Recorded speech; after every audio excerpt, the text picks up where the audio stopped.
Hello my YouTube family. तो मैं आ गई हूँ एक फिर से नए मेकअप वीडियो के साथ। तो इस बार का जो वीडियो है वो इंगेजमेंट मेकअप वीडियो होने वाला है। तो इसमें हम करेंगे एचडी मेकअप फॉर इंगेजमेंट।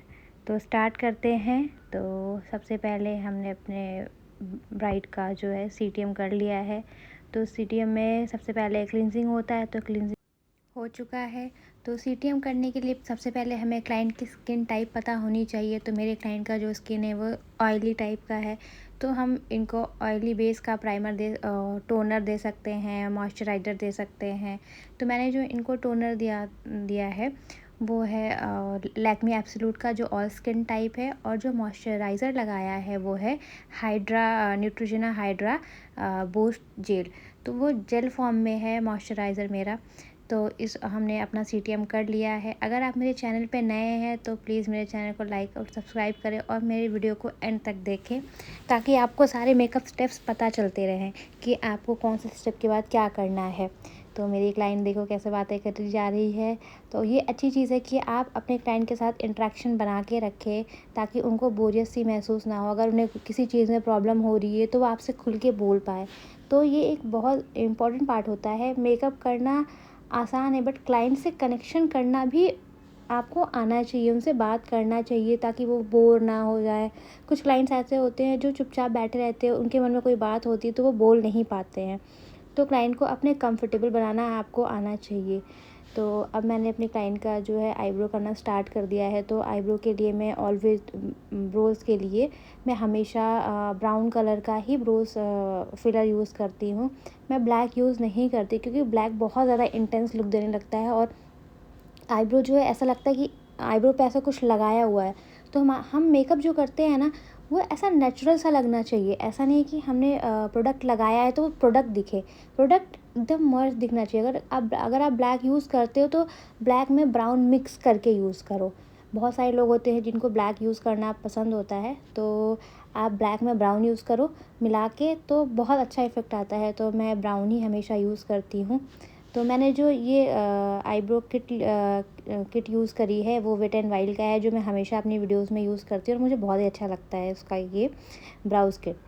तो मैंने आईब्रो कर ली है। तो आईब्रो जिस शेप में थी आपने देखा, स्टार्टिंग मैंने हमेशा एंड से करना शुरू करते हैं, स्टार्टिंग से एंड नहीं करते। जो ऊपर का एरिया है उसको पहले नहीं फिल करेंगे, सबसे पहले नीचे से स्टार्ट करेंगे और ऊपर के एरिया को फिल करते जाएंगे।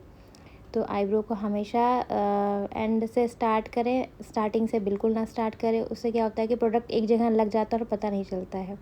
तो ये देखो मेरी क्लाइंट का जो आईब्रो है वो हो चुका है कंप्लीट। तो मिरर में देखते रहे, मिरर में देखने से क्या लगता है पता चलता है कि हमारी आईब्रो सिमेट्री है या नहीं है। क्योंकि जब हम सामने से मेकअप करते हैं तो हमें नहीं पता चलता है, एक साइड जिस साइड हम रहते हैं उस साइड का फेस हमें दिखता है, दूसरी साइड का नहीं दिखता है। तो इस वजह से आप मिरर में सामने क्लाइंट को बैठाएं और मिरर में देखते रहें, ताकि आपको सिमेट्री लुक मिलती रहे। तो हमारी आईब्रोज ऑलमोस्ट डन हो चुकी है और मुझे जहाँ जहाँ फिल करने के लिए ज़रूरत लग रही है मैं वहाँ फिल कर रही हूँ। क्योंकि आईब्रोज़ में कहीं कहीं जहाँ ब्राउज़ फिल नहीं करते हैं तो वो खाली दिखता है। तो हमारी ब्राउज़ खाली नहीं दिखनी चाहिए, वो हमेशा भरी हुई दिखनी चाहिए। भरने का मतलब ये नहीं होता कि आपको आईब्रोज पूरी भर देनी है। जहाँ आईब्रोज में बाल नहीं है, जहाँ खाली लगता है वहाँ पे आपको फिल करना है। फिर आप अपने स्कूली ब्रश से जितने भी बाल हैं उसको ऊपर की तरफ कॉम्ब कर हैं, जिससे कि हमारे जो बाल हैं वो प्रॉपर अपनी जगह पे सेट हो जाएं। तो अब हमारा आईब्रो पूरा कंप्लीट हो चुका है। तो आईब्रो के बाद हम करेंगे आईब्रो डिफाइनिंग। आईब्रो डिफाइनिंग क्या होता है, जब हम कंसीलर लगाते हैं तो हम आईब्रोज़ के ऊपर और नीचे दोनों एरिया में लगाते हैं, जिससे क्या होता है हमारी आईब्रोज़ एक प्रॉपर शेप में दिखना शुरू हो जाती है। तो अभी देखो मैं जो कंसीलर यूज़ कर रही हूँ वो है मेबलिन फिटमी का कंसीलर और शेड है 01। तो ये सबसे फेयरेस्ट शेड है। तो अब देखो मैं कैसे यूज़ कर रही हूँ। मैं ब्राउज़ के शेप के जो शेप है उसके किनारे किनारे कंसीलर लगाती चली जा रही हूँ। और जैसे ही कंसीलर लगा रही हूँ आप देखो मेरी ब्राउज़ जो है एकदम प्रोमिनेंट होकर दिखने लगती हैं। तो मैंने ऊपर वाले एरिया पे कंसीलर लगाया है, बाद में मैं उसे रिमूव कर दूँगी। उससे क्या होगा, जब रिमूव कर दूँगी तो मेरा जो आईब्रो है ना एकदम प्रोमिनेंट निकल के आएगा और जो एक्स्ट्रा प्रोडक्ट लगा है वो ऊपर से बहुत ज़्यादा वाइट वाइट दिखेगा भी नहीं। तो ये बेनिफिट होते हैं आईब्रो डिफाइनिंग के। तो अब हम अपने आईब्रो डिफ़ाइन कर चुके हैं। अब उसके बाद हम करेंगे आई मेकअप। तो आप मुझे कमेंट करके बताइए, आप जब मेकअप करते हैं तो पहले फेस करते हैं या पहले आई मेकअप करते हैं। तो मैं प्रेफर करती हूँ सबसे पहले आई मेकअप करना, क्योंकि आई मेकअप करते हुए ना जब प्रोडक्ट लगाते हैं तो पिगमेंट फॉल होते हैं। तो हम जब मेकअप कर लेते तो पिगमेंट फॉल होते हैं, तो हमें उसे वाइप आउट करने में थोड़ी प्रॉब्लम होती है, क्योंकि फेस पे प्रोडक्ट लग चुका होता है। तो इसी वजह से मैं पहले आईज़ मेकअप करना पसंद करती हूँ। तो अब मैंने आई पे भी कंसीलर लगाना शुरू कर दिया है। कंसीलर लगा के हम उसे ब्लेंड करेंगे। तो आप कंसीलर ब्लेंड करने के लिए कंसीलर ब्रश यूज़ कर सकते हैं या ब्यूटी ब्लेंडर यूज़ कर सकते हैं। तो मैं ब्यूटी ब्लेंडर यूज़ कर रही हूँ। कभी मैं ब्रश से भी यूज़ कर लेती हूँ, कभी ब्यूटी ब्लेंडर से भी यूज़ कर लेती हूँ। तो आप जब भी कंसीलर लगाएं तो उसे सेट ज़रूर करें, नहीं तो क्या होता है जब कहीं प्रोडक्ट ज़्यादा और कहीं कम होता है, तो जब आई मेकअप करते हैं ना तो वो पैची बनने लगता है। तो पैच से बचने के लिए आपको हमेशा मेकअप ब्लेंडिंग करनी चाहिए। तो हमारी ब्लेंडिंग हो चुकी है। तो ब्लेंडिंग के बाद आप बताओ नेक्स्ट हम क्या करेंगे, तो मुझे नीचे कमेंट करके बताओ कि जब आई पे कंसीलर लगाते हैं ब्लेंड करते हैं उसके बाद नेक्स्ट स्टेप क्या होता है।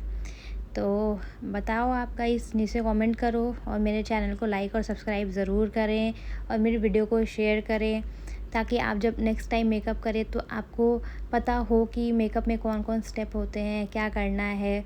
तो यही छोटे छोटे ट्रिक्स हैं, हैक्स हैं जो आपके मेकअप को एकदम फ्लॉलेस बनाते हैं। तो अभी मेरी क्लाइंट एकदम रेस्ट मोड पे है, क्योंकि मैंने उनकी आइज़ बंद कराई हुई हैं कि अगर मैंने कंसीलर लगाया है उनकी आइज़ पे, तो अगर उन्होंने ओपन कर दिया आइज़ तो उससे क्या होगा, जो कंसीलर मैंने लगाया वो सेट नहीं होगा, वो क्रीज पड़ेगा। तो देखो, जैसा कि मैंने बोला था कि मैं जब आईब्रो डिफ़ाइन कर रही थी, मैंने जो ऊपर प्रोडक्ट लगाया है मैं उसे वाइप आउट कर दूँगी। तो मैंने उसको वाइप आउट कर दिया। आप वेट वाइप से भी कर सकते हैं या ब्लेंडर से भी कर सकते हैं। किसी भी चीज़ से आप उसको वाइप कर सकते हैं, बट ध्यान रहे कि वाइप करते समय आपकी आईब्रो की शेप ख़राब ना हो। तो अगर आपको लगता है कि आपने जब कंसीलर लगाया है तो एक्स्ट्रा कंसीलर आपके ब्रोज पे लग गया है, तो आप उसे दोबारा बाद में फ़िल कर सकते हैं। ऐसा नहीं कि कंसीलर लग गया तो आप उसे फ़िल नहीं कर सकते। तो मेरी जो आर्च की शेप है वो थोड़ी सी उस पर कंसीलर लग गया था, तो मैं वो आर्च शेप फिर से क्रिएट कर रही हूँ। ऐसा नहीं है कि अगर मैंने बाद में किया तो वो बहुत ख़राब लगेगा, ऐसा कुछ नहीं होता है। आप प्रोडक्ट कम कम लगाइए। प्रोडक्ट लगाने से पहले हाथ पे थोड़ा सा डस्ट ऑफ कर ले। तो अब मैंने आईब्रोज़ अपनी देखो बना दी है। अब उसके बाद मैंने पूछा था आपसे कि जब आईज़ पे कंसीलर लगाते हैं उसके बाद नेक्स्ट स्टेप क्या होता है। तो नेक्स्ट स्टेप होता है उस कंसीलर को लॉक करना। लॉक करना किससे? आप किसी ट्रांसलूसेंट पाउडर से लॉक कर सकते हैं। लॉक करने से क्या होता है, जो हमने कंसीलर लगाया वो ड्राई हो गया, उसके ऊपर हमने एक पाउडर फॉर्म लगा दिया। तो जब हम कलर लगाएंगे ना आई मेकअप करने के लिए, तो वो कलर बहुत अच्छे से ब्लेंड होगा। तो देखो, अब मैंने आई मेकअप करना स्टार्ट कर दिया है। तो आज हम करने वाले हैं ग्लिटरी आइज़। तो आपने मेरे जितने भी मेकअप वीडियोस देखे होंगे उसमें बहुत सिंपल ब्राउन का न्यूट्रल कलर रखती हूँ। तो आज हम कुछ नया करने वाले हैं। इस वीडियो में हम प्ले करेंगे ब्राउन कलर के साथ ही, बट ग्लिटरी आई जो हमारी होंगी वो ग्लिटरी आइज़ होंगी। तो मैंने ब्राउन का सबसे लाइटेस्ट शेड पिक किया हुआ है और उसे मैं अपनी क्रीज लाइन के ऊपर ब्लेंड कर रही हूँ। तो आप देखो, ब्लेंडिंग जो होती है ना वो बहुत लाइट हैंड से करनी है। आपको ब्रश के ऊपर प्रेशर नहीं देना। अगर आप ब्रश के ऊपर प्रेशर दोगे ना तो जो आपका कलर है ना वो एक ही जगह रह जाएगा। अगर आप लाइट हैंड से ब्लेंडिंग करोगे तो कलर बहुत आसानी से स्प्रेड होगा। तो ब्लेंडिंग का मतलब होता है हमें कलर्स को स्प्रेड करना। स्प्रेड कहाँ करना है? हमारी क्रीज लाइन जो होती है उस लाइन पे कलर को हमें फैलाना है। तो आप देखो, मैं फैला रही हूँ अपने कलर्स को, ब्लेंड कर रही हूँ। तो जो हमारा क्रीज लाइन है ना, तो हमारे आउटर कॉर्नर आईज़ का जो आउटर कॉर्नर होता है और इनर कॉर्नर होता है, उनमें एक सी का शेप आप देख रहे होगे। एक सी के शेप में वो कलर मैं पुट कर रही हूँ, फिर उसे मैं ब्लेंड कर रही हूँ। तो आपको भी सेम ऐसे ही करना है। तो मैंने अपने ट्रांजिशन कलर पे ब्राउन का सबसे लाइटेस्ट शेड लिया था और अब मैंने ब्राउन से थोड़ा सा डार्क कलर लिया है। ये थोड़ा मरून का शेड है, मरून का लाइटेस्ट शेड है।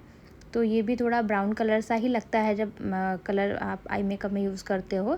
तो ये थोड़ा ब्राउन का इफ़ेक्ट दे रहा है। तो अब मैंने अपने उस कलर को जो मैंने क्रीज लाइन पे डाला था, अब मैं इसे अपने ट्रांजिशन लाइन के नीचे ब्लेंड कर रही हूँ। मैंने डार्क कलर क्यों पिक किया है, आप क्या मुझे बता सकते हो?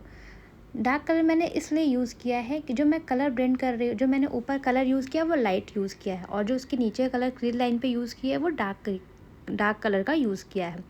क्यों? क्योंकि अगर जब मैं उसे डार्क कलर यूज़ करूँगी ना तो मेरी आइज़ में एक डेप्थ क्रिएट होगी। तो जब आपकी आइज़ में ना डेप्थ क्रिएट होती है ना तो मेकअप बहुत अच्छा लगता है। आई मेकअप जो होता है वो बहुत निकल के आता है, तो लोग बहुत अट्रैक्ट होते हैं, वाव कितना अच्छा आई मेकअप है। तो आइज़ में डेप्थ देना बहुत ही ज़रूरी है। जब तक आप आइज़ में डेप्थ नहीं दोगे ना तो आपका आई मेकअप उतना फ्लॉलेस नहीं लगेगा। तो आप देखो कि मैंने जो क्रीज़ लाइन पे कलर लगाया था, अब मैं उसे पूरी आइज़ पे ब्लेंड कर रही हूँ। तो आपने इसके पहले जो मेरी वीडियो देखी होगी, मैं क्रीज़ लाइन पे जो कलर डालती हूँ उसको पूरी आइज़ पे ब्लेंड नहीं करती हूँ, लिड एरिया पे ब्लेंड नहीं करती हूँ बस। बट इस बार मैंने लिड एरिया पे ब्लेंड किया हुआ है। तो अब देखो मैं अभी क्रीज़ लाइन पे एक उससे भी ज़्यादा डार्क कलर पिक कर रही हूँ। अब वो जो कलर मैंने सेकंड वाला कलर डाला था, मरून कलर लाइटेस्ट शेड, वो अब हमारे ट्रांजिशन लाइन में मिक्स हो चुका है। तो आपने देखा कि सबसे पहले मैंने लाइटेस्ट शेड यूज़ किया, फिर डार्कर यूज़ किया, फिर उससे डार्कर यूज़ किया। तो आज हम अपने आईलाइनर वाले एरिया पे कुछ अलग करने वाले हैं। तो क्या आप बता सकते हैं कुछ अलग क्या होगा? तो चलो मैं बताती हूँ कि कुछ अलग ऐसा होने वाला है कि आज हम अपने जहाँ आईलाइनर लगाते हैं ना, आज वहाँ हम स्मज आईलाइनर लगाएंगे, वो भी आई शेडो से। तो आई शेडो के में आप चाहे तो डार्क कलर यूज़ कर सकते हैं, ब्लैक कलर यूज़ कर सकते हैं। तो जैसा कि आप लोगों को मैं हमेशा बताती हूँ कि मैं ब्राउन कलर की बहुत दीवानी हूँ, मुझे ब्राउन कलर यूज़ करना बहुत ही अच्छा लगता है। तो मैंने अब जो आईलाइनर वाले एरिया पे कलर यूज़ किया है वो ब्राउन, ब्लैक और पिंक का मिक्स है।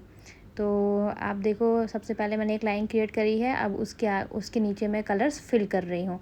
तो कॉर्नर में आपको डार्क दिख रहा होगा, तो इसमें ब्लैक, ब्राउन और पिंक का थोड़ा सा टच है। अब इसे हम अपने आईलाइनर वाले एरिया पे लगाएंगे और हल्का हल्का स्मच करते जाएंगे। और मैं इसे जो मैं ब्रश यूज़ कर रही हूँ ये लंडन प्राइम का ब्रश है, और इससे मैं आईब्रोज अपने बनाती हूँ। तो जो मेरी क्लाइंट है वो बार बार उठ के देख रहे हैं कि मैंने कैसा किया है।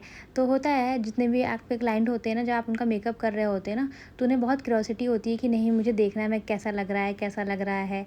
तो वो मुझे बता रहे हैं कि देखो मुझे ऐसा चाहिए, ऐसा चाहिए, मुझे विंग लाइनर नहीं चाहिए। तो वो बाद में हम डिसाइड करेंगे। पहले हम सिंपल सा लाइनर लगा के देखेंगे, अगर अच्छा लग रहा है तो ठीक है, विंग निकाल के देखेंगे बाद में कि अगर विंग अच्छा लग रहा है तो विंग लगाएंगे, और विंग नहीं अच्छा लगेगा तो हम सिंपल स्मज लाइनर लगाएंगे। तो फ़िलहाल अभी मैं आई शेडो से ही स्मज लाइनर लगाने की कोशिश कर रही हूँ। तो हमारी दोनों आइज़ पे स्मज लाइनर मैंने लगा लिया है। अब जो कलर से मैं उसको फिल कर रही हूँ ताकि गैप ना दिखे।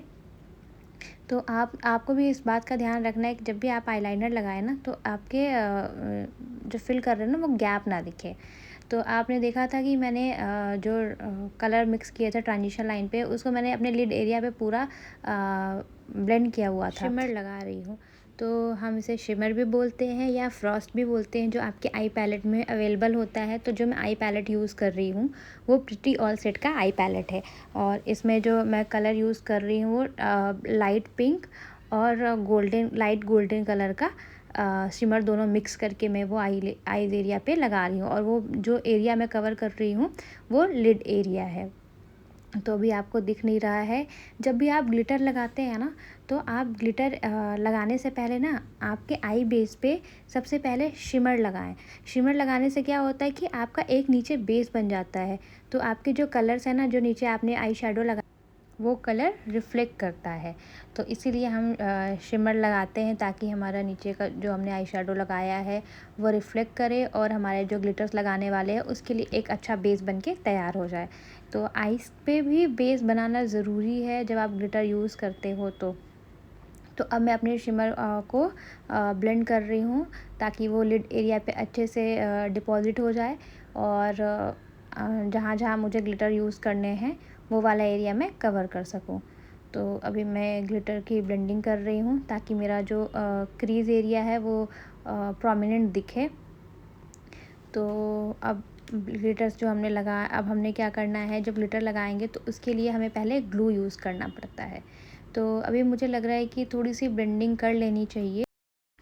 तो मैं ब्लेंडिंग के लिए मैंने अपना न्यूड का आई शेडो पैलेट उठाया है और उसमें से दूसरा शिमर यूज़ कर रही हूँ, क्योंकि मुझे लग रहा है कि अभी वो उतना शाइन नहीं कर रहा है जितना तो करना चाहिए। तो आप भी जब आई प्रैक्टिस करोगे ना तो आपको पता चल जाएगा कौन सा प्रोडक्ट कितना लगाना है, कितना नहीं लगाना है, वो आपकी प्रैक्टिस पे डिपेंड करता है। तो आप ना ये आई जो मेकअप देख रहे हो, आप इसे प्रैक्टिस ज़रूर करना, क्योंकि मैंने भी ये आई मेकअप कहीं से सीखा है और सीख के इसकी प्रैक्टिस करी है, तभी मैं अपने क्लाइंट के ऊपर ये आई मेकअप कर रही हूँ। तो देखना ज़रूरी नहीं है, आपको उसकी प्रैक्टिस करना ज़रूरी है। यूट्यूब पे आपको हज़ारों वीडियो मिल जाएंगे आई मेकअप पे, तो आप आई मेकअप क्या देखते रहोगे? नहीं, आपको आई मेकअप देखना है और उसको सीखना है। तो सीखने के लिए हमें प्रैक्टिस तो करनी पड़ेगी, बिना प्रैक्टिस के आप कुछ भी नहीं सीख पाओगे। तो आप ये आई मेकअप देखो और कमेंट करके बताओ कि किसने किसने जिसने मेरी वीडियो देखी है, क्या उसने आई मेकअप प्रैक्टिस करी है।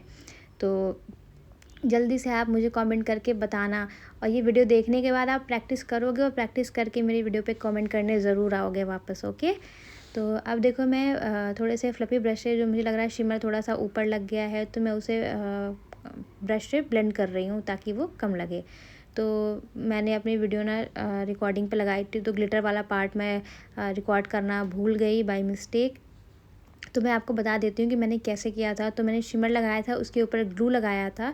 तो ग्लू मैंने आई मैजिक का लगाया था 2-वे जेल, और उसके बाद मैंने शिमर उठाया है। शिमर मैंने मिस क्लेयर का जो उठाया हुआ है, उसका शेड है 15A। तो ये थोड़े चंकी ग्लिटर्स हैं जिसमें बहुत सारे शेड हैं, और ये सिल्वर कलर का ग्लिटर है जिसमें लाइट पिंक और सब बहुत सारे कलर मिक्स है, जो सिल्वर कलर का टच देता है। तो मैंने ग्लू लगा दिया हुआ है अपने क्लाइंट के आइज़ पे। तो वो देखिए कितने आराम से लेटी हुई है, ऐसा लग रहा है वो सो गई है। तो मैंने आइज़ ओपन करने के लिए क्लाइंट को मना किया हुआ है।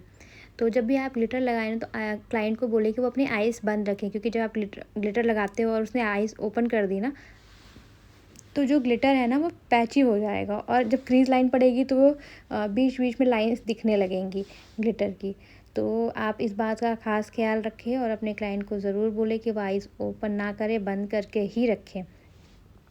तो जब आप ग्लिटर लगाते हो ना, तो आपको ना ये ध्यान देना है कि ग्लू जो लगाते हो ना, एक लिमिटेड अमाउंट में लगाना है, बहुत ज़्यादा नहीं लगाना। अगर कहीं ग्लू कम ज़्यादा हो जाएगा ना, तो ग्लिटर्स भी वैसे ही लगेंगे, कहीं कम लगेगा और कहीं ज़्यादा लगेगा।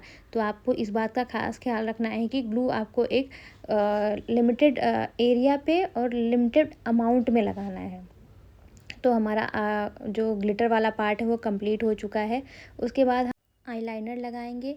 तो आईलाइनर लगाने के लिए मैं फॉरएवर 52 का जेल लाइनर यूज़ कर रही हूँ, और जो ब्रश है वो लंडन प्राइम का आईलाइनर ब्रश है।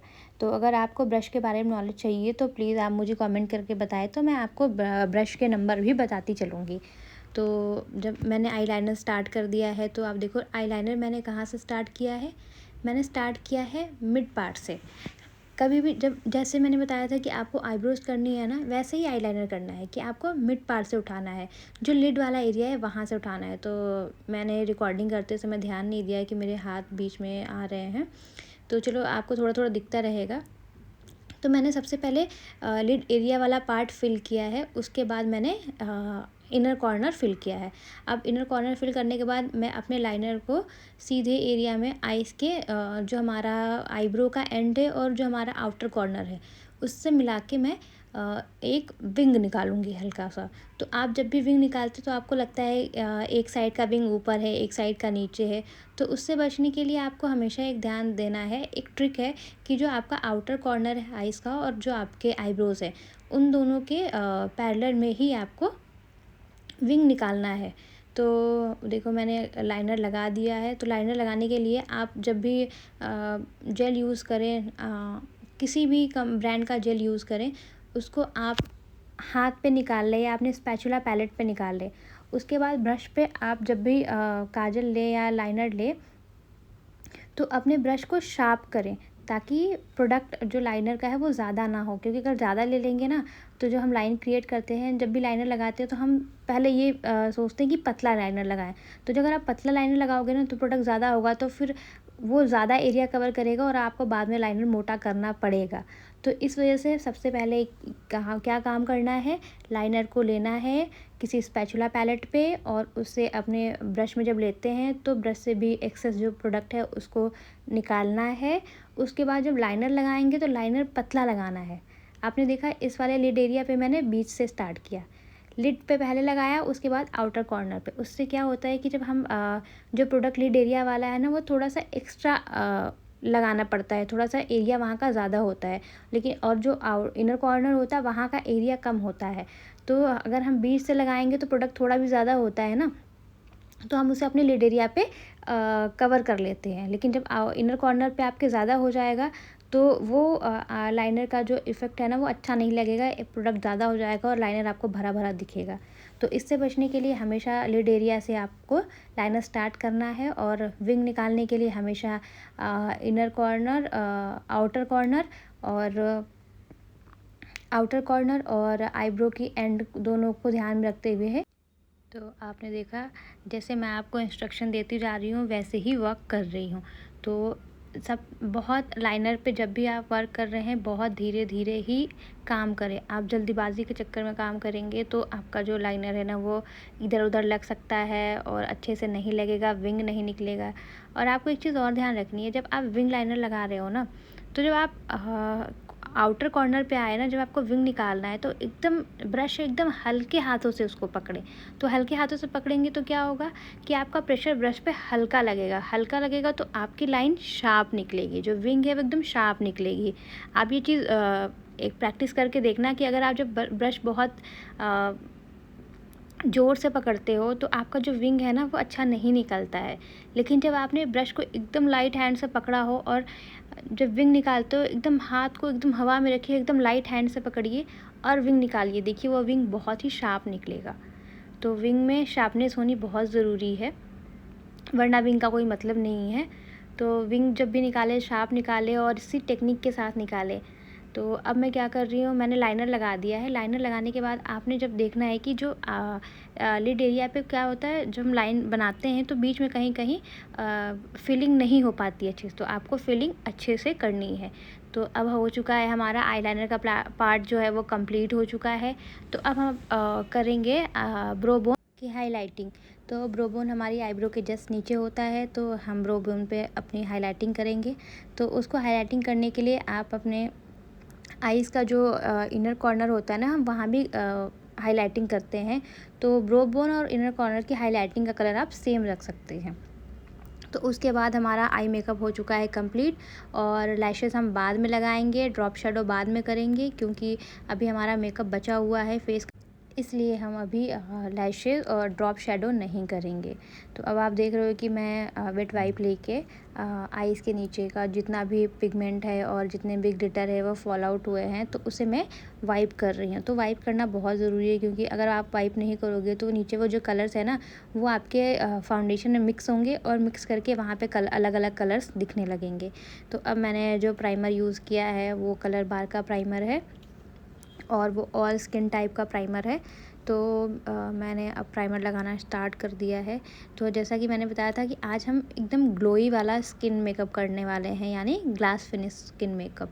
तो ग्लास फिनिश मेकअप में क्या होता है, हमारी स्किन जो होती है ना एकदम ग्लॉसी लुक देती है, एकदम चमकती रहती है। तो बहुत लोगों को ग्लास स्किन मेकअप बहुत पसंद होता है, तो मुझे भी पसंद है, मुझे मैट भी पसंद है, मुझे ग्लॉसी स्किन भी पसंद है, मतलब जैसा क्लाइंट की डिमांड हो। तो आज मैंने वही किया है कि आज हम करने वाले एंगेजमेंट में एकदम ग्लॉसी सा लुक। तो हमने अभी क्या किया है, हमने अपना अभी जितना प्राइमर है वो पूरे फेस पे हमने स्प्रेड कर दिया है। तो मैं दोबारा से रिकॉर्ड करना भूल गई। मैंने प्राइमर के बाद स्विस ब्यूटी का बेस लगाया था, हाइलाइटर प्लस प्राइमर बेस लगाया था। उससे क्या होता है हमारा जब बेस हम बनाते हैं ना और उसके ऊपर फाउंडेशन लगाते हैं तो वो नीचे से रिफ्लेक्ट करता है, जिससे स्किन हमारी क्या लगती है, ग्लॉसी सी लगती है, शाइन करती हुई दिखती है। तो मैं बाय मिस्टेक रिकॉर्ड करना भूल गई। इस बार मेरे सब जब मैं मेकअप कर रही हूँ रिकॉर्डिंग में मैंने बहुत सारे ब्लंडर कर दिए हैं, तो वो मेरा जो पार्ट है वो मिस हो चुका है। फिर भी मैं आपको बता रही हूँ कि मैंने फेस पे जो बेस में हाइलाइटिंग के लिए स्विस ब्यूटी का इल्यूमिनेटर आता है, फेस हाइलाइटर बेस होता है, तो मैंने वो यूज़ किया है। उसको मैंने पूरे फेस पे अच्छे से लगा लिया है। मैंने पहले प्राइमर लगाया था, प्राइमर के बाद मैंने वो इल्यूमिनेटर लगाया हुआ था। तो जो हम फेस पे जो शाइन करने के लिए लगाते हैं ना, उसको इल्यूमिनेटर भी बोलते हैं। तो इल्यूमिनेटर का वर्क होता है आपके मेकअप को ग्लॉसी बनाना। तो मैंने बेस तो लगा लिया है, उसके बाद मैं कर रही हूँ कलर करेक्शन।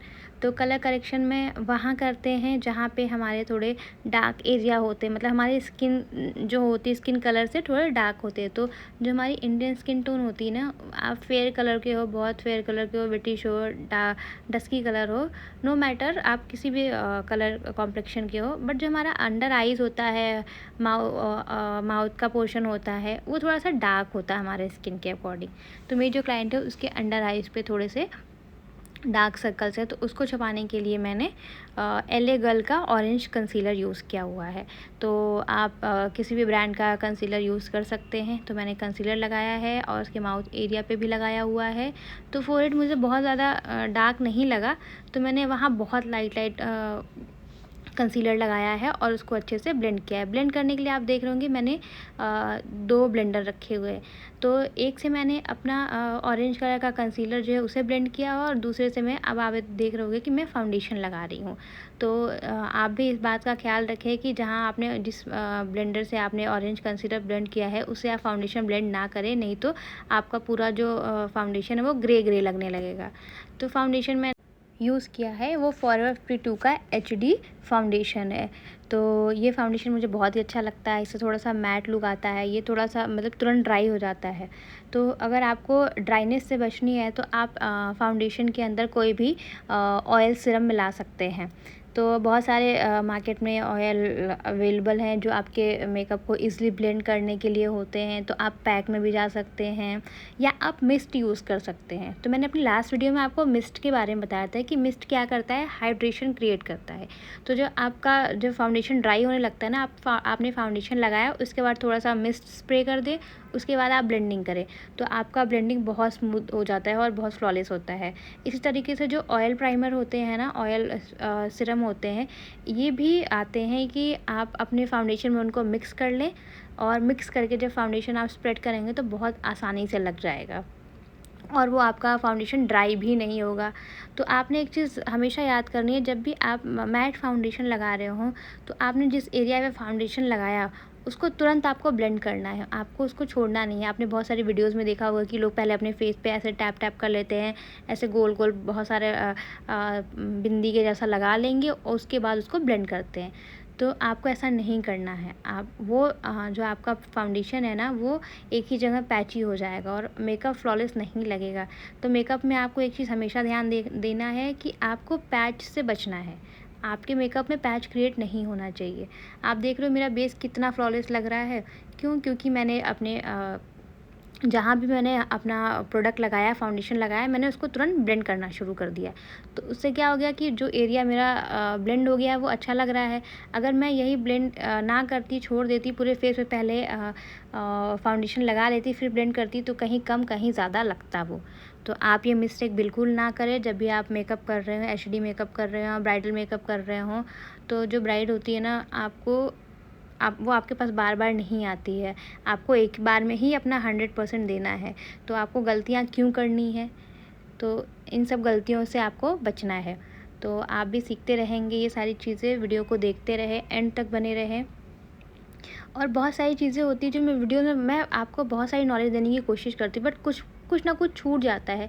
तो क्या होता है, आप वीडियो देख रहे हो, मैं बोल रही हूँ, क्योंकि मैं तुरंत उसमें वॉइस नहीं देती हूँ, मैं बाद में वॉइस ओवर करती हूँ। तो कुछ चीज़ें रह जाती, बट आप देखते रहोगे वीडियोज़ में तो आपको पता लगेगा, अच्छा ये चीज़ मैंने करी बट मैंने वीडियो में शायद नहीं बोली, स्किप हो गया है। तो आप देखो कि मैंने कैसे ब्लेंडिंग कर रही हूँ, कौन से एरिया पे ब्लेंडर कैसे लगा रही हूँ। अब देखो मेरे आइज़ के नीचे का जो पोर्शन था, मैंने वहाँ पे ब्लेंडर का जो साइड है वो चेंज कर दिया। वो जितना आपने देखा जो थोड़ा सा नुकीला वाला पार्ट है मैंने उस साइड पे ब्लेंडर को कर दिया था। क्यों? क्योंकि वहाँ जो आइस का एरिया वो थोड़ी पफ़ी होते हैं और उस एरिया पे हमें उस टाइप के ब्लेंडर की ज़रूरत होती है। तो ये सारी चीज़ें हैं जो आपको देख देख के सीखनी है। देखोगे, ऑब्ज़र्व करोगे, ऑब्जर्वेशन ये बहुत ज़रूरी है। ऑब्ज़र्व करोगे तो आप अपने आप आपको लगने लगेगा कि आपको बताने की ज़रूरत ही नहीं पड़ेगी। आपने 1 प्रैक्टिस करी, 2 प्रैक्टिस करी और आप बन जाओगे एकदम मास्टर मेकअप के। तो अभी भी मैं ब्लेंडिंग कर रही हूँ। मैंने वीडियोस फॉरवर्ड नहीं करी है। मैंने बहुत स्पीड कम ही रखी हुई ताकि आप मेकअप में जितने भी मैं जिस तरीके से ब्लेंड कर रही हूँ वो आप देख सकें। तो ऑलमोस्ट मुझे लगता है कि फेस का मेरा हो चुका है जितना ब्लेंडिंग करना था। अब मैं नेक एरिया का ब्लेंडिंग कर रही हूँ। तो नेक एरिया पे जो मैं ब्लेंडिंग कर रही हूँ ना, जो मैंने फेस पे फाउंडेशन यूज़ किया है उससे लाइटर शेड यूज़ कर रही हूँ। उसका रीज़न भी मैंने अपनी पिछली वीडियो में बताया था। अगर आपने वो वीडियो नहीं देखी है तो आप जाके वो वीडियो मेरे प्लेलिस्ट से देख सकते हो। मैंने एचडी ब्राइडल मेकअप डाला हुआ था, तो वो वाला वीडियो आप देख सकते हो। तो मैंने लाइटर शेड क्यों यूज़ किया है, तो जो हमारा नेक होता है ना, हमारे फेस की जो शैडो होती है ना वो हमारे नेक पे पड़ती है। तो जब नेक पे पड़ती है तो हमारा नेक थोड़ा सा फेस से डल लगने लगता है। इसी वजह से हमने जो नेक पे फाउंडेशन लगाया है वो 1 शेड लाइटर लगाया हुआ है। तो आप जब भी मेकअप कर रहे हो आपको बस फेस का ध्यान नहीं देना है, आपको जो क्लाइंट के ईयर है उनको भी फाउंडेशन लगा के ब्लेंड करना है। ऐसा नहीं कि हमने फेस कर लिया और कान छोड़ दिए। तो और बाकी जो हमारा नेक है, जितना भी हमारा नेक वाला पोर्शन ओपन है, हम वहाँ भी फाउंडेशन लगाएंगे। तो आप हमेशा फाउंडेशन नेक पे 1 शेड लाइटर यूज़ करेंगे।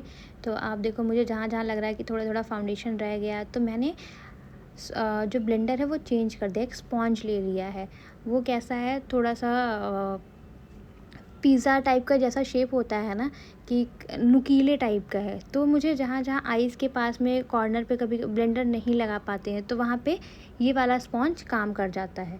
तो आप भी ऐसे छोटे छोटे स्पॉन्ज खरीद सकते हैं। वो ट्रायंगल शेप के आते हैं, ओवल शेप के आते हैं, हर तरीके के शेप के आते हैं। तो जब आप मेकअप करने लगोगे ना तो आपको खुद पता लगने लगेगा कि कौन से एरिया के लिए मैं कौन सा स्पॉन्ज यूज़ करूँ। तो अब मैंने नेक वाला एरिया करना शुरू कर दिया है। तो मैंने जो फाउंडेशन होता है ना, मैं डायरेक्ट अप्लाई नहीं करती हूँ। पहले मैं फाउंडेशन को अपने स्पैचुला पैलेट पर निकालती हूँ, फिर उसे मिक्स करती हूँ। तो आप जब भी फाउंडेशन निकालें उसे मिक्स ज़रूर करें। भले आपने बॉटल शेक कर दी हो, फिर भी आप स्पैचुला पैलेट पे जब आप निकाल के मिक्स करेंगे ना तो वो बहुत अच्छे से ब्लेंड होता है। तो मिक्स करना चाहिए। तो आप अपने जो फाउंडेशन है उसे आप अपने स्पैचुला पैलेट पर निकाल के मिक्स ज़रूर करें।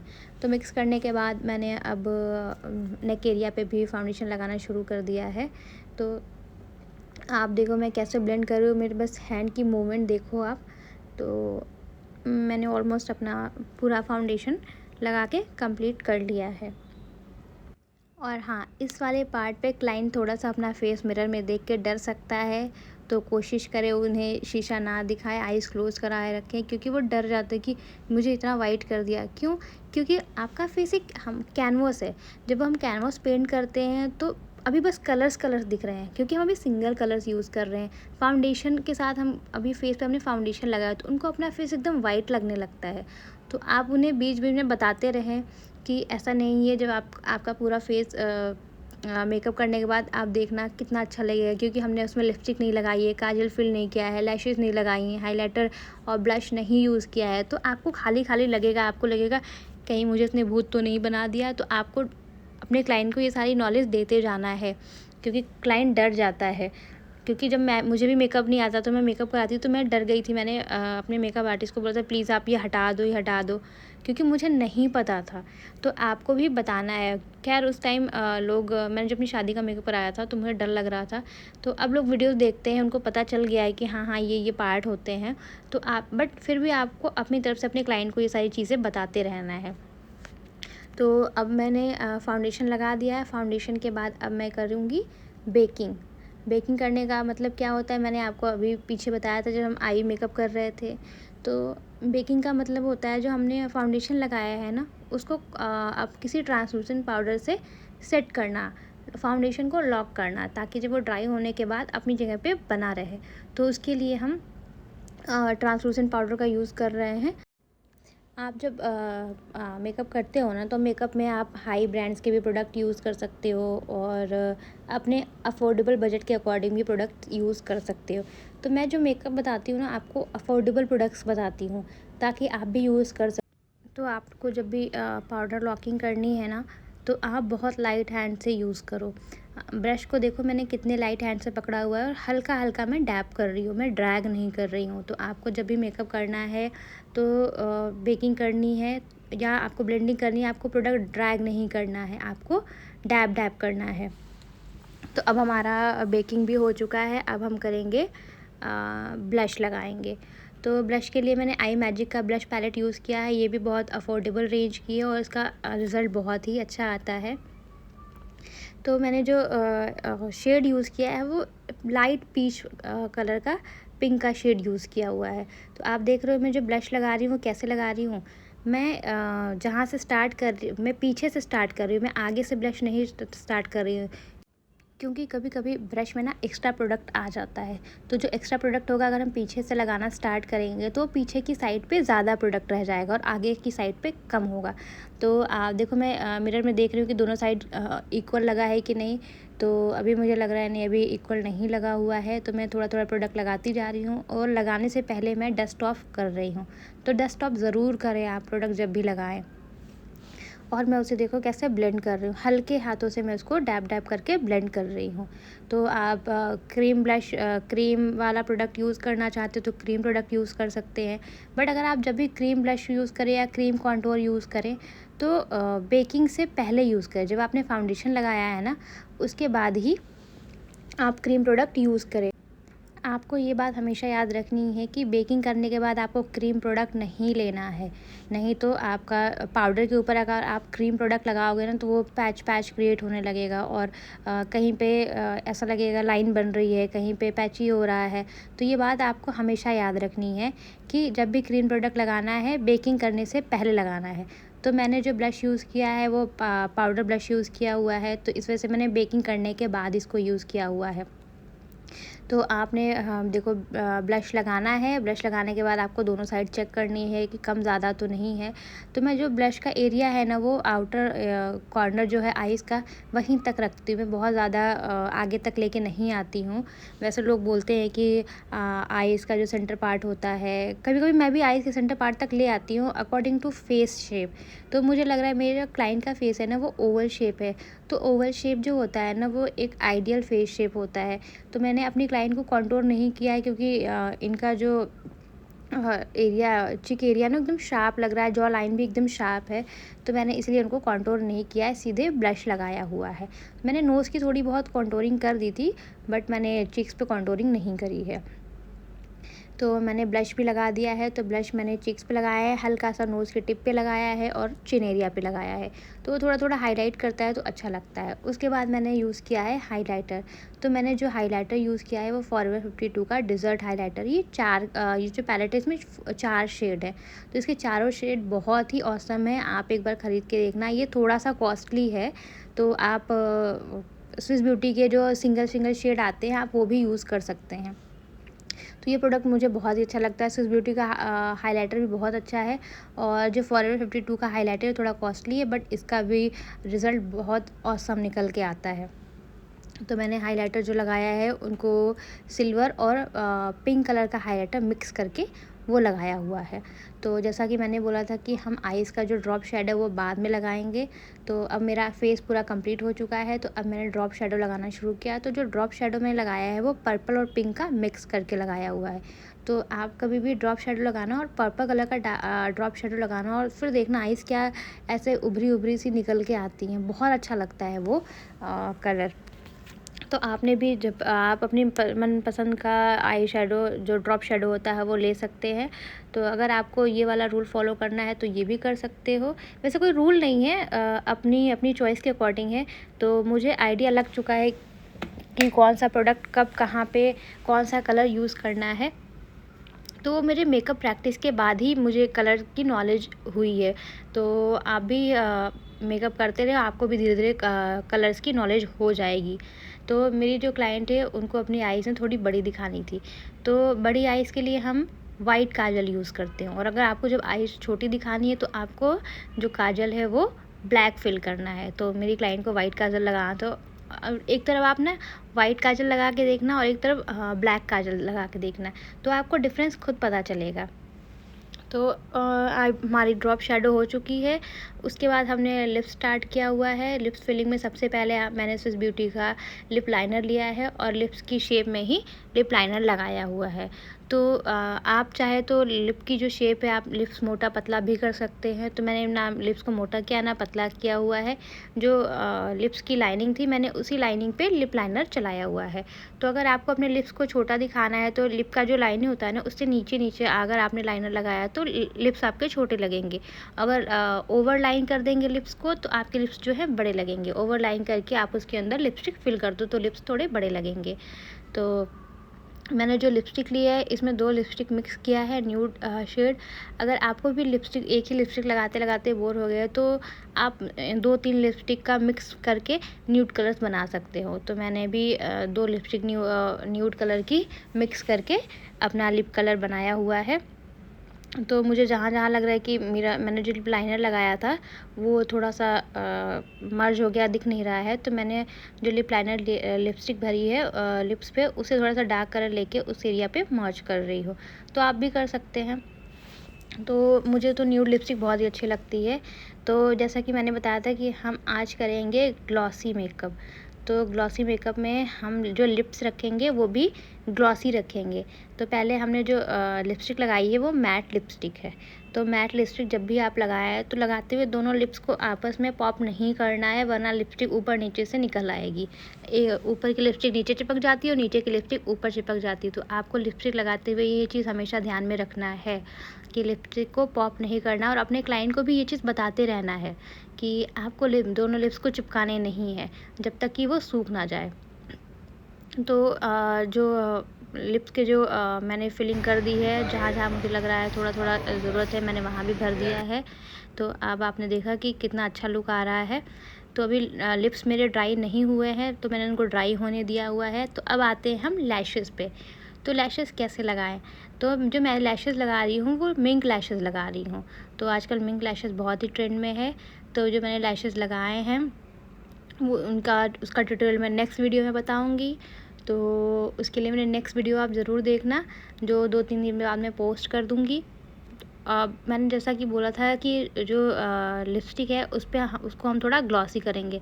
तो मैंने स्विस ब्यूटी का लिप ग्लॉस लिया है जो ट्रांसपेरेंट, उसमें से कोई कलर नहीं है, वो मैंने लिपस्टिक के ऊपर लगा दिए। अब आप देखो कितना ग्लॉसी ग्लॉसी फेस लग रहा है। तो ये मेरा मेकअप ऑलमोस्ट कंप्लीट हो चुका है। अब हेयर स्टाइलिंग की बारी है। तो हेयर स्टाइलिंग में हमने बहुत सिंपल सा लुक दिया है। तो हेयर स्टाइलिंग भी आप करने से पहले एक बार चेक कर ले कि फेस पे कौन सा लुक अच्छा लग रहा है। तो मेरी क्लाइंट को ना अपने बाल जो स्ट्रेट करके फिर उसमें हेयर एक्सेसरीज़ लगाने थे। तो मैंने अपने क्लाइंट के प्रोफाइल सेक्शन करी है और ईयर टू ईयर सेक्शन निकाल के पहले मैंने उसको स्ट्रेटनर से स्ट्रेट कर लिया। उसके बाद मैंने उसमें हेयर एक्सेसरीज़ लगा दी है। तो आपको कैसी लगी मेरी ये वीडियो? अच्छी लगी तो प्लीज़ लाइक और कमेंट करें। और ऐसे नए नए वीडियो को देखने के लिए प्लीज़ आप मेरे चैनल पे बने रहें और जैसे मैं वीडियो पोस्ट करती हूँ तो आप उसे ज़रूर देखें। अगर आपको मेरी ये वीडियो बहुत अच्छी लगी तो प्लीज़ प्लीज़ प्लीज़ लाइक करें। और अगर आप नए हैं मेरे चैनल पे तो भी आप लाइक और सब्सक्राइब करें और अपने दोस्तों के साथ शेयर ज़रूर करें। तो अब मैंने क्लाइंट के बालों में स्ट्रेटनर लगाना शुरू कर दिया। और स्ट्रेटनर जब भी आपने लगाना है उसका टेम्परेचर ज़रूर देखना है। तो मैं जो स्ट्रेटनर यूज़ कर रही हूँ वो आइकॉनिक की है, ये प्रोफेशनल स्ट्रेटनर है। तो अगर आप प्रोफेशनल स्ट्रेटनर यूज़ नहीं करेंगे ना तो आपके बालों के डैमेज होने के चांसेस होते हैं। इसमें क्या होता है, इस स्ट्रेटनर में टेम्परेचर होता है। तो जो टेम्परेचर है वो मैंने 180 रखा हुआ है। 180 इसलिए रखा हुआ है ताकि मेरे क्लाइंट के बाल जले ना। जो मेरे क्लाइंट के बाल हैं ना वो बहुत हल्के हैं ना बहुत मोटे हो, मीडियम उनके बाल हैं। तो डेंसिटी भी इनकी ठीक ठाक है। तो मैंने इनका टेम्परेचर 180 रखा हुआ है। जिनके बाल बहुत ज़्यादा हार्ड होते हैं तो उनके बालों पे आप 190 रख सकते हैं या 190 से अबव भी रख सकते हैं। तो 200 से ऊपर नहीं जाना है आपको। और जब आप कभी कभी क्लाइंट के बालों में स्ट्रेटनर लगाते तो उनके बालों से धुआं निकलने लगता है, तो क्लाइंट जो होता है ना वो डर जाता है, उनको लगता है कि ऐसा तो नहीं मेरे बाल जल रहे हैं इस वजह से धुआं निकल रहा है। तो आपने अपने क्लाइंट को हमेशा ये बात बता के रखनी है कि ये धुआं नहीं है, आपका बाल नहीं जला है। आपके बालों में जो मॉइस्चराइज़र मैंने बोला, जो मॉइस्चर था वो जब आपने स्ट्रेटनर लगाया ना तो वो मॉइस्चर उड़ रहा है, उसी वजह से वो धुआं बन रहा है। तो कभी कभी क्लाइंट डर जाता हो तो आपको भी अपने क्लाइंट को नॉलेज देते चलना है कि मैम ये इस वजह से हो रहा है, ये ऐसा हो रहा है। तो ये चीज़ का आप ध्यान रखें। और जब भी आप हेयर स्टाइलिंग कर रहे हो तो हेयर स्टाइलिंग में जब भी आप टूल्स का यूज़ कर रहे हैं, टूल्स का टेम्परेचर भी आपको ध्यान में रखते हुए चलना है। तो मैंने स्ट्रेटनर लगाया और स्ट्रेटनर लगा के आप देख रहे हो मैं कॉम्ब से स्ट्रेटनिंग कर रही हूँ और नीचे कॉम्ब लगाती जा रही हूँ। इससे क्या होता है, क्यों लगा रही हूँ, ताकि जब मैं स्ट्रेटनर यूज़ करती हूँ तो बाल बहुत ना गर्म होते हैं तो हाथ जल जाते हैं। तो इस चीज़ से बचने के लिए आपको हमेशा कॉम्ब यूज़ करना है। तो ये भी ध्यान रखें कि आपके क्लाइंट का फेस जले ना। तो आप जब भी हेयर स्टाइलिंग कर रहे हो तो इन सब चीज़ों की प्रैक्टिस होनी बहुत ज़रूरी है, प्रैक्टिस से ही चीज़ें आती हैं। तो प्रैक्टिस बहुत ज़रूरी है, चाहे मेकअप हो चाहे हेयर स्टाइलिंग हो। तो हेयर स्टाइलिंग के लिए आप घर पे डमी ला के वीडियोस देख के घर पे बना सकते हो। जैसे मेकअप करते हो वैसे हेयर स्टाइलिंग भी सीख सकते हो। तो अगर आपको हेयर स्टाइलिंग सीखनी है, कोई पर्टिकुलर हेयर स्टाइलिंग, तो आप मुझे बताना, मैं उसकी भी वीडियो बना दूँगी, तो आप उन वीडियो को देख सकते हो। तो मैंने ना प्रोफाइल सेक्शन जो निकाली हुई है उसमें सेक्शन वाइज मैं बालों को स्ट्रेट कर रही हूँ। तो वो स्कूल डेज़ वाले दिन गए कि जब अपने बालों को एक सेक्शन निकाल के पूरे ही बालों को हम स्ट्रेट कर देते थे और पीछे के बाल स्ट्रेट नहीं होते थे, बस आगे आगे के बाल स्ट्रेट होते। मुझे अब भी याद है कि मैं जब स्कूल जाती थी ना तो मैं अपने पूरे बालों को स्ट्रेट नहीं कर पाती, तो मैं जितने भी आगे वाले सेक्शन होते थे ना मैं उसको ही स्ट्रेट कर लिया करती थी। तो स्ट्रेटनिंग करने के लिए भी आपको नॉलेज होनी ज़रूरी है। तो आप देखो मैंने जो टेलकॉम ली है उससे कितना सही जो सेंटर पार्टिंग कितनी सही हुई है। तो आपको ये सारी चीज़ें छोटे छोटे आपको स्टेप होते हैं हेयर स्टाइलिंग में भी, आप इससे भी आपको ध्यान में रखना है। तो मैंने अपने जो सेंटर वाली प्रोफाइल थी मैंने उसको स्ट्रेट कर लिया हुआ है। अब मैंने पीछे के बालों को स्ट्रेट करना स्टार्ट किया हुआ। तो मेरे जो क्लाइंट हैं उनके बाल ऑलरेडी स्ट्रेट हैं, तो नेचुरली स्ट्रेट है उनके बाल। अब देखो मैंने कॉम्ब से एक सेक्शन निकाला है, तो आपको भी ऐसे ही सेक्शन निकालते हुए चलना है। आप ऐसे रैंडमली आपको बाल नहीं पिक करना, नहीं तो आपके क्लाइंट जो आप रैंडमली कहीं से बाल पिक करोगे ना और उसके बाद उसमें स्ट्रेटनर लगाओगे ना तो बाल खींचेंगे, क्योंकि इधर उधर के बाल एक साथ आते हैं और आप उसको प्रेस कर रहे हो तो बाल खींचेंगे, तो क्लाइंट उससे इरिटेट हो सकता है। तो आपको ये ध्यान रखना है कि आपको जब भी हेयर स्टाइलिंग कर रहे हो आप टेलकॉम से सेक्शनिंग कर करके आप बालों को स्ट्रेट करें या कर्ल्स करें। आप चाहे तो जैसे मैंने स्ट्रेट लुक रखा हुआ है, आप कर्ल्स भी कर सकते हैं। तो मेरी जो ब्राइड है उनको स्ट्रेट लुक चाहिए था तो मैंने उनको स्ट्रेट लुक दिया हुआ है और हेयर एक्सेसरीज लगाई हुई है। तो ऑलमोस्ट मेरा लुक कंप्लीट हो चुका है गाइस। तो आप मेरी वीडियो पे प्लीज़ एंड तक देखें और सीखते रहें। मैं यही कोशिश करती हूँ अपनी वीडियोस में कि जो मैंने खुद सीखा है वो मैं आप लोगों को बता सकूँ, इसलिए मैं वीडियोस बनाती हूँ। और जब मैं वीडियोस बनाती हूँ तो मैं वॉइस ओवर बाद में करती हूँ, तो मुझे वॉइस ओवर करने में ना बहुत टाइम लग जाता है, कभी जल्दी कर लेती हूँ कभी लेट हो जाता है। तो इसके पीछे भी बहुत मेहनत होती है, वीडियोस बनाना, मेकअप करना, उसके बाद बैठ के आराम से आपको पीछे से वॉइस ओवर करना है, तो बहुत मेहनत लगती है वीडियोस बनाने में। फिर भी मेहनत करूँगी और मैं आप लोगों के लिए वीडियोस लेके आती रहूँगी। और मेरे चैनल को प्लीज़ प्लीज़ प्लीज़ सब्सक्राइब करें और शेयर करें कि प्लीज़ मेरा चैनल सब्सक्राइब हो जाए। और thank you so much guys. तो अब मेरा लुक हो चुका है कंप्लीट ऑलमोस्ट, तो अब आप देखें ये लुक।